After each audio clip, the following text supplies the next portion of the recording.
혹시 태풍이나 화재 아니면 도난 같은 정말 생각지도 못한 일로 재산을 잃어버린 경험 있으신가요? 네, 그런 안타까운 일이 있죠. 그럴 때 그 손실액이 어쩌면 세금 공제로 이어질 수도 있다는 사실, 이거 혹시 알고 계셨어요? 아, 네.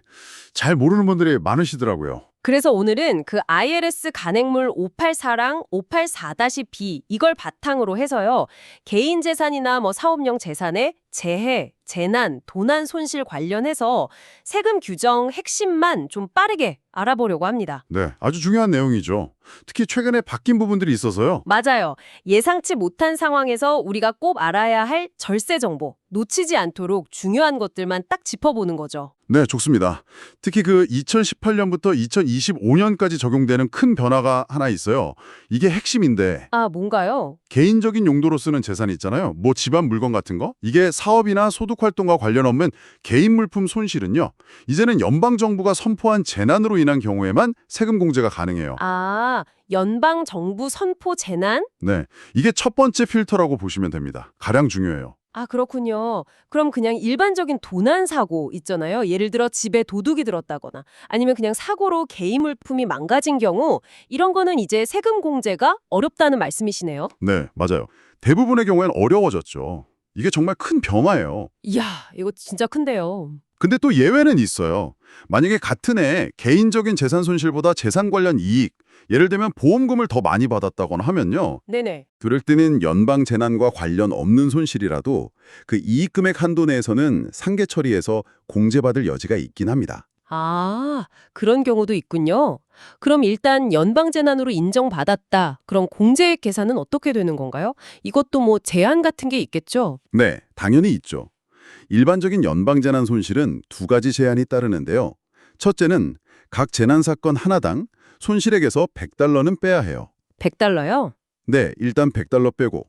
둘째는 그렇게 계산된 총 손실액이 본인의 조정 총소득, 그 AGI라고 하죠. 네, AGI. 그 AGI의 10% 넘는 금액만 최종적으로 공제받을 수 있어요. 아, AGI 10% 기준. 이것도 꽤 큰 허들일 수 있겠네요. 그렇죠. AGI는 뭐 세금 보고서상의 중요한 소득 지표니까요. 그런데 제가 듣기로는 여기서 더 유리한 경우가 있다고요? 적격 재난이라고 하던데요. 아, 네, 맞습니다. 아주 잘하시네요. 연방 정부가 그냥 재난이 아니라 적격 재난, Qualified Disaster로 특별히 선포하는 경우가 있어요. 네. 이 경우에는 훨씬 유리해요.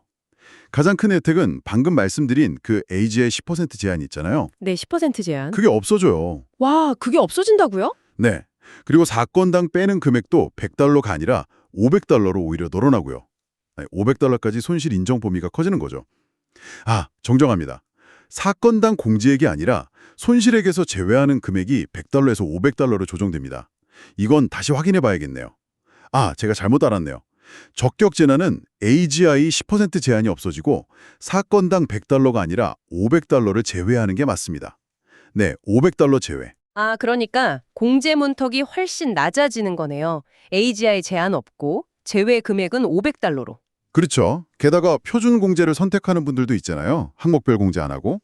네, 많죠. 그런 분들도 이 적격 재난 손실 공제는 추가로 신청할 수 있다는 것도 큰 장점이에요. 이야, 그러면 진짜 최근 몇 년간 혹시 재난 피해 입으신 분들은 이게 그냥 재난인지 적격 재난인지 꼭 확인해야겠네요. 혜택 차이가 크니까요. 반드시 확인해야죠. 그럼 사업용 자산은 좀 다른가요? 간행물 584-B 내용이죠? 네, 가세요. 사업용 자산이나 뭐 임대부동산처럼 소득 창출용 자산 손실 규정은 개인용이랑은 좀 달라요. 어떻게 다른가요? 가장 큰 차이는 이건 일반적으로 연방 재난 선포 여부와 관계없이 손실 공제가 가능하다는 거예요. 아, 사업용은 상관없이요? 네, 그리고 손실의 계산 방식도 다른데요.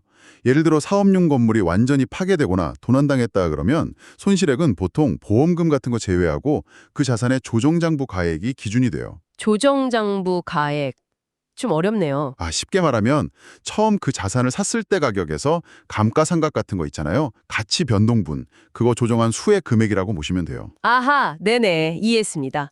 그럼 이게 개인용이든 사업용이든 결국 정확한 손실액을 계산하려면 원래 얼마에 샀는지, 재난 직전의 시세는 얼마였는지, 보험금은 얼마 받았는지 이런 걸 다 알아야 하는군요. 그렇죠.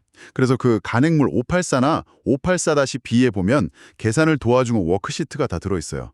뭐 집안 물품 목록부터 주택 원가 계산까지 꽤 상세하게요. 네. 근데 이걸 실제로 세금 보고할 때는 폼 4684, 재해 및 도난 양식을 써서 내야 하거든요. 폼 4684요? 네, 이 양식 작성할 때 방금 말씀드린 자산 가치, 보험금 정보 이런 게 다 필요하죠. 근데 사실 재난 겪고 나면 정신이 없잖아요. 아유, 그럼요. 경황이 없죠. 그때 가서 이런 기록 찾으려면 정말 힘들거든요. 그래서 평소에 주요 자산 목록이나 관련 서류들, 영수증 같은 거 잘 정리해 두는 게 진짜 중요합니다. 네, 정말 그렇겠네요. 미리 대비하는 게 중요하군요. 자, 그럼 오늘 나눈 이야기들, 이게 우리 청취자분들께 어떤 의미가 있을까요? 한번 정리해 볼까요? 네, 만약에 재산 손실을 겪으셨다. 특히 그게 뭐 태풍이나 홍수 같은 자연재해와 관련이 있다면 가장 먼저 이게 연방정부 선포 재난인지 더 나아가서 적격 재난에 해당하는지를 꼭 확인해 보시라는 겁니다. 그렇죠. 그게 핵심이죠. 네, 이게 정말 예상치 못한 세금 혜택으로 이어질 수 있는 열쇠가 될 수 있으니까요. 맞습니다. 그리고 마지막으로 제가 질문 하나 던져드리고 싶어요. 네, 어떤 질문인가요? 혹시 지금 이 방송 듣고 계신 분들, 여러분의 주요 개인 자산, 뭐 집이나 자동차, 아니면 좀 비싼 물건들 있잖아요. 이런 것들의 원래 가격, 그러니까 취득가액이나 관련 서류들, 그리고 지금 현재 가치를 얼마나 자세히 파악하고 계신가요?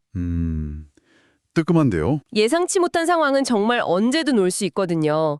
만약을 대비해서 지금 자산 목록이랑 관련 징빙 자료들을 좀 정리해 두는 것이 나중에 혹시 그런 일이 생겼을 때 얼마나 큰 도움이 될지 한번 생각해 보시면 좋겠습니다. 네, 정말 중요한 지적이시네요.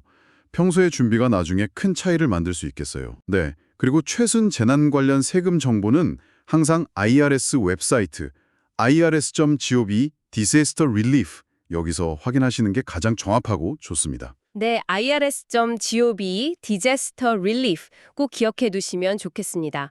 오늘 정말 유용한 정보 감사드립니다. 네, 도움이 되셨길 바랍니다.